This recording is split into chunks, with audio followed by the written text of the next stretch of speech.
Hello, Matt Pullen here, and I'm going to be presenting some analysis on an opening that I created several years ago that I don't really use in tournament play. It's an opening for black. Starts out against the queen pawn opening. Black plays pawn to e6 on move 1. This could be a French defense if white plays e4 and black continues d5. But let's say white's a pure queen pawn player and plays c4 hoping to transpose to a queen's gambit declined. Black plays bishop b4 check, which is the kangaroo defense or the carries defense depending on who you ask. And this could transpose into a lot of different things. For instance, let's say white blocks with the knight on c3, which is not the only move. Bishop to d2 is also quite popular. But knight to c3, and there are several different openings black can transpose into here.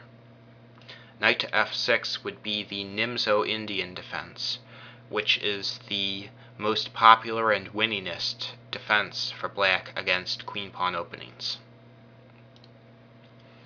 d5 would be a variation of the queen's gambit declined called the Ragozin.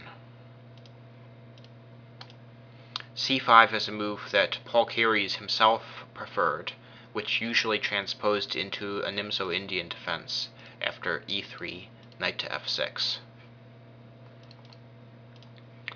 And some people like to play f5 here with the intention of playing a Dutch.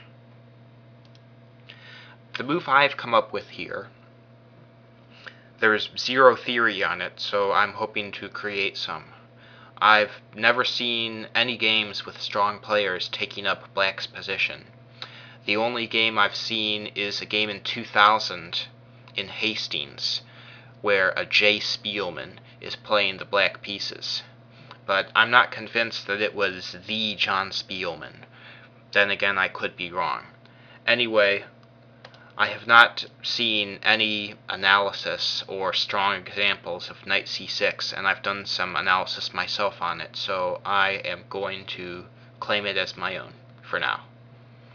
This I'm going to call the GreenCastle-Indian Defense. Because my username on several chess sites is GreenCastle, and it is an Indian-style defense against the queen pawn. So, why am I playing knight to c6? The thinking behind this is that since I'm going to trade off my dark square bishop, all of my center pawns should go on dark squares. I should put pawns on d6 and e5. But the immediate pawn to d6 is a blunder because of queen a4 check. To protect the bishop on b4, black has to play knight to c6. And now, after d5, black loses a knight. So, knight to c6 contributes to black's aim of playing e5. It does not block black's f-pawn. It does not impede black's queen's ability to reach the king side. And it stops the white queen from checking on a4.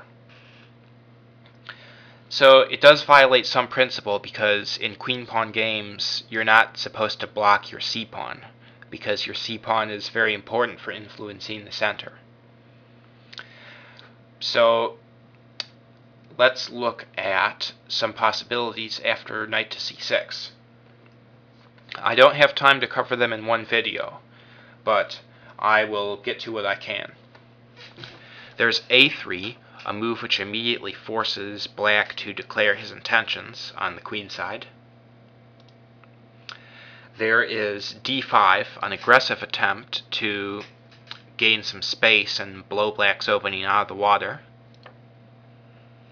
There is e4, a logical looking move to fully occupy the center, taking advantage of the fact that black's knight does not control e4. And there's knight to f3, which develops a piece to its best square and opposes black's plan of playing pawn to e5. So I'm going to cover those in order. Let's start with a3. Now black is not chicken. He's not going to retreat. He'll capture on c3 and double the white pawns at the cost of his bishop pair. Now black responds pawn to e5. In the similar line of the Nimzo-Indian defense, where white plays a3, called the Samish variation, this move is not available to black. Now, white does not have to play d5 here, although that is the obvious move. He can play e4 or e3, but in either of those cases, black would just continue to build up his center. He'll play d6, maybe f5, knight f6, castles kingside, etc. So d5 is the obvious try for white, and the most challenging, gaining space immediately, and black swings the knight over to the kingside via e7. Now, say e4, d6, and this is the kind of position that black is going for. He wants to play f5, knight f6, and castle kingside, and play to undermine the white pawn chain. Now, if black had a bishop on f8, or even a bishop on g7, he'd have a positional problem because all his center pawns are fixed on dark squares. But that bishop has been traded away. Meanwhile, white has a bishop on f1 that he'll need to work to activate because his center pawns are on light squares. Now, the move a3 is completely irrelevant to the white position. And because white can force black to capture on c3 without playing pawn to a3, I feel pretty confident in labeling pawn to a3 as a mistake.